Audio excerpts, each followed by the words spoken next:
ಈಗ ಜಮೀರ್ ಅಹಮದ್ ಅವರು ನಾಗರಿಕತೆ ಮಾಡಿಲ್ಲ ಅಂತ ಹೇಳಿ ಹೇಳಿದ್ದಾರೆ. ಸಿಬಿಎಂ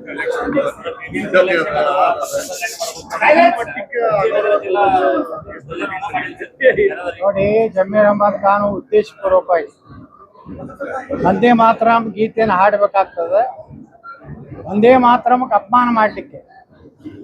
ಮತ್ತು ಈ ದೇಶದ ಪ್ರತಿಯೊಬ್ಬ ನಾಗರಿಕ ನಮ್ಮ ಭಾರತದ ಸ್ವಾತಂತ್ರ್ಯದ ಸಂದರ್ಭದಲ್ಲಿ ಅವನು ಗೌರವ ಸೂಚಿಸುವುದಂಥ ಸಾಮಾನ್ಯ ನಾಗರಿಕಂದು ಕರ್ತವ್ಯ. ಒಬ್ಬ ಕರ್ನಾಟಕ ವಿಧಾನಸಭೆಯ ಶಾಸಕನಾಗಿ, ಸಚಿವನಾಗಿ, ಭಾರತದ ಸಂವಿಧಾನದ ಅಡಿಯಲ್ಲಿ ಕೆಲಸ ಮಾಡುವಂಥ ಒಬ್ಬ ಸಚಿವ ಇವತ್ತು ತಕ್ಷಣ ನನಗೆ ನಾನು ಧ್ವಜಾರೋಹಣ ಮಾಡುವುದಿಲ್ಲ, ನಾನು ವಂದೇ ಮಾತರಂ ಹಾಡುವುದಿಲ್ಲ ಅನ್ನೋಂಥ ಉದ್ದೇಶದಿಂದ ಒಬ್ಬ ಮತಾಂಧ ವ್ಯಕ್ತಿ ಅನ್ನೋಂಥದ್ದು ಪ್ರೂವ್ ಆಗಿದೆ. ಅದಕ್ಕೆ ಡಿ.ಕೆ. ಶಿವಕುಮಾರ್ ಅವ್ರಿಗೆ ಏನಾದರೂ ಈ ದೇಶದ ಸಂವಿಧಾನ ಮತ್ತು ಈ ದೇಶದ ರಾಷ್ಟ್ರಧ್ವಜ, ರಾಷ್ಟ್ರಗೀತೆ ಬಗ್ಗೆ ಗೌರವ ಇದ್ದರೆ ತಕ್ಷಣ ಸಚಿವ ಸಂಪುಟದಿಂದ ವಜಾ ಮಾಡಬೇಕು. ಯಾಕಂದರೆ ಇದು ಕೆಟ್ಟ ಚಾಳಿ ಬೆಳೀತದೆ. ಯಾಕಂದರೆ ಅವರು ಲೋಕಸಭೆಯಲ್ಲಿ ಸಹ ಕೆಲವೊಂದು ಮಂದಿ ನಾವು ವಂದೇ ಮಾತರಂ ಹಾಡೋದಿಲ್ಲತ್ತಾರೆ.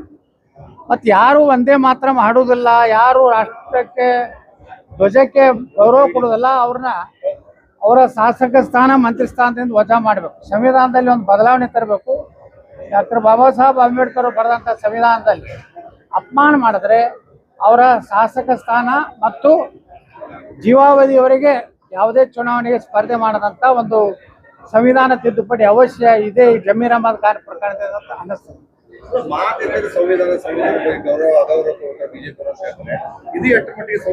ನೋಡಿ, ರಾಹುಲ್ ಗಾಂಧಿ ಮೊನ್ನೆ ಒಂದು ವಿಡಿಯೋ ನೋಡಿದೆ, ಕ್ಲಿಪ್. ಅದರಲ್ಲಿ ಭಾರತ ಸಂವಿಧಾನ ಪುಸ್ತಕ ನೆಲದ ಮೇಲೆ ಒಗೆದು ಅಪಮಾನ ಮಾಡದಂಥವ್ರು, ಅಂಬೇಡ್ಕರ್ ಅವ್ರನ್ನ ಲೋಕಸಭಾ ಚುನಾವಣೆ ಸೋಲಿಸಿದಂಥವ್ರು, ಅಂಬೇಡ್ಕರ್ ಅವರ ಫೋಟೋ ಸಹಿತ ಪಾರ್ಲಿಮೆಂಟ್ನಲ್ಲಿ ಹಾಕದಂಥವ್ರು, ಇವರು BJPಗಾಗಲಿ ಉಳಿದ ರಾಜಕೀಯ ಪಕ್ಷಗಳಿಗೆ ಪಾಠ ಕಲಿಸುವ ಅವಶ್ಯಕತೆ ಇಲ್ಲ.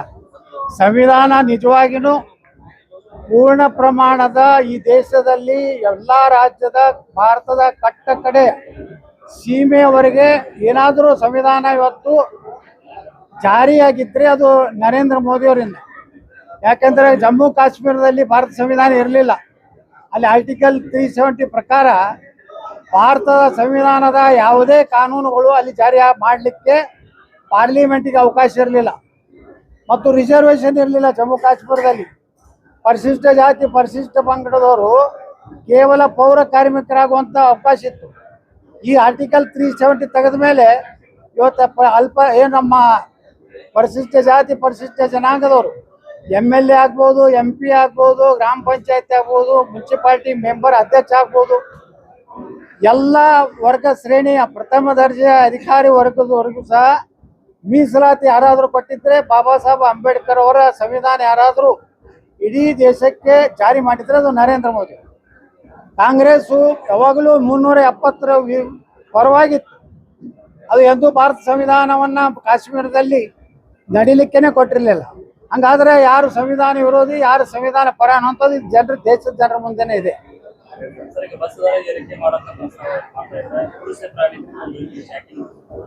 ನೋಡಿ, ಇದು ಏನು ಅರ್ಥನೇ ಇಲ್ಲ.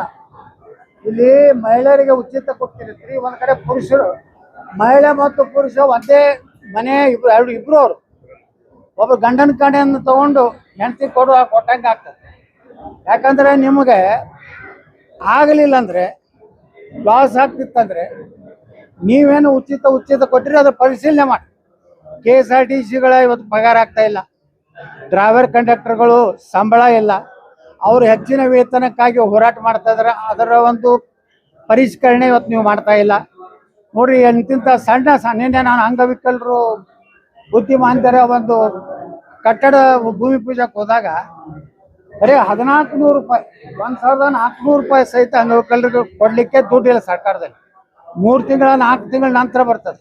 ಆ 1400ನಲ್ಲಿ ಏನು ಸಾಲ್ತದೆ? ಮತ್ತೀಗ ಅವ್ರಿಗೆ ಇನ್ಕಮ್ ಸರ್ಟಿಫಿಕೇಟ್ ಕೊಡ್ಬೇಕಂತೆ.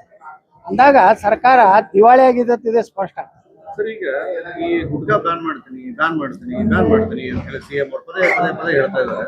ಏನಾದರೂ ಕಿಕ್ ಬ್ಯಾಕ್ ಈಗ ಅಥವಾ ಏನು ನಿಜವಾಗ್ಲೂ ಈ ಗುಟ್ಕಾ ಆರೋಗ್ಯ ಮಂತ್ರಿಗಳು ಬ್ಯಾನ್ ಮಾಡಿ ಹೋಗ್ತಾರೆ. ಮುಖ್ಯಮಂತ್ರಿ ಸದಸ್ಯರಾಗ ಹೇಳ್ತಾರ ನಾವು ವಾಪಸ್ ತಗೊಂಡಿಲ್ಲ ಅಂತ ತಾಳಿಲ್ಲ ಮೇಳಿಲ್ಲ. ಆರೋಗ್ಯ ಮಂತ್ರಿ ಜೋಡನೆ ಮುಖ್ಯಮಂತ್ರಿ ಅಂದ್ರ ಈ ಸರ್ಕಾರನಾಗ ಏನು ಬಾಯಿಗೆ ಬಂದಿದ್ದು ಮಾತಾಡೋದ್ರೆ ನಡೀತದನೋ ಅಂತ ವಾತಾವರಣ ತಯಾರಾಗಿದೆ. ಗುಟ್ಕಾದ ನೋಡಿ, ಇದು ಈ ಗುಟ್ಕಾ ಯಾಕೆ ಇದು ಬ್ಯಾನ್ ಮಾಡ್ತೀನಿ ಅಂತಾರಂದ್ರೆ, ಇದು ಗುಟ್ಕಾ ಕಂಪನಿಗಳಿಂದ ಏನು ನಾ ಹೇಳಿದಲ್ಲ ಕೋತ್ವಾಲ್ ಟ್ಯಾಕ್ಸ್ ಅಂತ ಹೇಳಿ ಒಂದು ಪ್ರಾರಂಭ ಮಾಡ್ಯಾರ. ನಮ್ಮ ಡಿ.ಕೆ. ಶಿವಕುಮಾರ್ ಮುಖ್ಯಮಂತ್ರಿ ಆದ್ಮೇಲೆ ಹಿಂದಕ್ಕೊಬ್ಬ ಗುಡ್ಡ ಇದ್ದ ಬೆಂಗಳೂರಿನ ರಾಮಚಂದ್ರ ಕೋತ್ವಾಲ್, ಅಲ್ಲಿ ಒಂದು ಕಾರ್ ಹೊರಗೆ ನಿಂದ್ರಿಸಿದ್ರೆ ರೋಡ್ ಮ್ಯಾಗ ನಿಂದ್ರಿಸಿದ್ರೆ 4,000 ರೂಪಾಯಿ ಕೊಡ್ಬೇಕಾಗ್ತದೆ. ಮೋಟರ್ ಸೈಕಲ್ ನಿಂದ್ರಿಸಿದ್ರೆ 2,000 ಕೊಡ್ಬೇಕಾಗ್ತದೆ. ಇನ್ನು ಗುಟ್ಕಾ ಬ್ಯಾನ್ ಮಾಡ್ತೀನಿ ಅಂತೇಳಿ ಗುಟ್ಕಾ ಎಲ್ಲ ಇಲ್ಲೇ ಮಕ್ಕಳೇ ಅದ. ನಮ್ಮ ಗುಟ್ಕಾ ಕಂಪ್ನಿ ಮಾಲಕ ಸಾಂಗ್ಲಿ ಜಿಲ್ಲಾದಾಗ ಯಾರೋ ಜೈಸಂಗ್ಪುರ್ ಕದಾರ, ಅವ್ರ ಕಡೆ ಮಾಮೂಲಿ ಸಲುವಾಗಿ ಮಾಮೂಲಿ ಹೆಚ್ಚು ಮಾಡ್ಕೊಳಕ್ಕೆ ಗುಟ್ಕಾ ಬ್ಯಾನ್ ಮಾಡ್ತೀನಿ ಅನ್ನೋದು, ರೊಕ್ಕ ತಗೋದು, ಮುಂದೆ ಏನು ಮಾಡೋದು ರೈತರ ಹೆಸರು ಹೇಳೋದು. ಇಲ್ಲ ಅಡಿಕೆ ಬೆಳೆಗಾರ ಹಾನಿ ಆಗ್ತದೆ, ಅದಕ್ಕೆ ನಾವು ವಾಪಸ್ ತಗೊಂಡೇವು. ಎಲ್ಲ ರೈತರ ಮ್ಯಾಗನೇ ಜೀವನ ನಡೆಸ್ಯಾರ. ಬಿಡದಿ ಒಳಗೂ ರೈತರು, ಗುಟ್ಕಾದಾಗೂ ರೈತರು. ಹೌದು, ಬೆಂಗಳೂರಿನಾಗ ನೀವು ಒಂದು ಕಾರ್ ಪಾರ್ಕಿಂಗ್ ಹೊರಗೆ ಮಾಡಿದ, ಈ ಬಡವ್ರು ಅದಾರ ಒಂದು ಮೋಟರ್ ಸೈಕಲ್ ತಗೊಂಡಿರ್ತಾರೆ, ಅವ್ರು ಇರುದೇ ಮನೆ ಒಂದು ಬೆಡ್ರೂಮ್ ಇಂದು ಒಂದು ಅಡಿಗೆ ಮನೆ. ನೀವು ಅಲ್ಲಿ ಪಾರ್ಕಿಂಗ್ ಮಾಡ್ಲಾರ್ದೆ ರೋಡ್ ಮ್ಯಾಗ ಮಾಡಿದ್ರೆ 2,000 ರೂಪಾಯಿ ಕೊಡ್ಬೇಕಾದ್ರೆ. ಇದು ಎಲ್ಲಿ ಅಂದ್ರೆ ಏನಾಗೈತಿ, ಒಂದ್ ಕಡೆ ದಿವಾಳಿ ಆಗೈತಿ ಸರ್ಕಾರ. ಗ್ಯಾರಂಟಿಗಳಿಂದ ದುಡ್ಡಿಲ್ಲ ಸರ್ಕಾರನಾಗ, ಪಗಾರ ಮಾಡ್ಲಕ್ ದುಡ್ಡಿಲ್ಲ, ಯಾವುದೇ ವೇತನ ಪರಿಷ್ಕರಣೆ ಮಾಡ್ಲಕ್ ದುಡ್ಡಿಲ್ಲ, ಸರ್ಕಾರಿ ನೇಮಕಾತಿ ಮಾಡ್ಲಿಕ್ಕೆ ದುಡ್ಡಿಲ್ಲ. ಆದ್ರೂ ಇನ್ನೊಂದು ಕಡೆ ಈ ರೀತಿ ಕರ ವಸೂಲಿ ಮಾಡೋಕೆ ಕೆಲಸ ಅದೇ ಇದೆ. ಹಣ ಜೋಡಣೆ ರೀ. ನೋಡ್ರಿ, ಒಂದ್ ಕಡೆ ಸ್ಟ್ಯಾಂಪ್ ಡ್ಯೂಟಿ ಹೆಚ್ಚು ಮಾಡ್ತೀರಿ, ಒಂದ್ ಕಡೆ ಬಸ್ ದರ ಏರಿಸ್ತೀರಿ, ಒಂದ್ ಕಡೆ ಕರೆಂಟ್ ರೇಟ್ ಏರಿಸ್ತೀರಿ. ನೀವು ಯಾವುದು ಏರ್ಸಿಲ್ಲ ಹೇಳ್ರಿ. ಮರಣ ಉತ್ತಾರಿನೂ ಏರ್ಸಿರಿ, 25 ಇದ್ರು 100 ರೂಪಾಯಿ ಮಾಡಿ. ಸತ್ತವ್ರ ಮ್ಯಾಗೂ ಹಾಕ್ಲಾಕತ್ತೀರಿ, ಇದ್ದವ್ರ ಮ್ಯಾಗೂ ಹಾಕ್ಲಾಕತ್ತೀರಿ. ನೀವಂತರೂ ಸಾವಿರಾರು ಕೋಟಿ ರೂಪಾಯಿ ಲೂಟಿ ಮಾಡ್ಲಾಕತ್ತೀರಿ. ಬಡವ್ರಿಗೆ ಹೇಳ್ತೀರಿ ನಾವು ಕಾಕನ ಮನೆಗೆ ಹೋಗ್ಲಾಕ್ ಫ್ರೀ, ಮಾಮನ ಮನೆಗೆ ಹೋಗ್ಲಾಕ್ ಫ್ರೀ, ಅಕ್ಕನ ಮನೆಗೆ ಹೋಗ್ಲಾಕ್ ಫ್ರೀ, ಬನಶಂಕರಿಗೆ ಹೋಗ್ಲಾಕ್ ಫ್ರೀ ಅಂತ ಇಲ್ಲಿ ಹೇಳ್ತೀರಿ. ಈ ಗಂಡದೇರು ಏನ್ ಮಾಡ್ಬೇಕು? ಅವ್ರು ಬನಶಂಕರಿಗೆ ಹೋದ್ರೆ ಇವ್ರೇನ್ ಮಾಡ್ಬೇಕು? ಮನ್ಯಾಗ ಕೊಡ್ತಾರೆ ಒಳ್ಳೆ ಮಾಡ್ಬೇಕು. ಅಲ್ರಿ, 3 ಕೋಟಿ ಏನ್ ಆಗ್ತೈತು ಅಂತ ರೈತರಿಗೆ. ನೀವು ಅವ್ನ ರೈತನ ಜಮೀನು ಇರೋದು 10 ಗುಂಟೆ 20 ಗುಂಟೆ.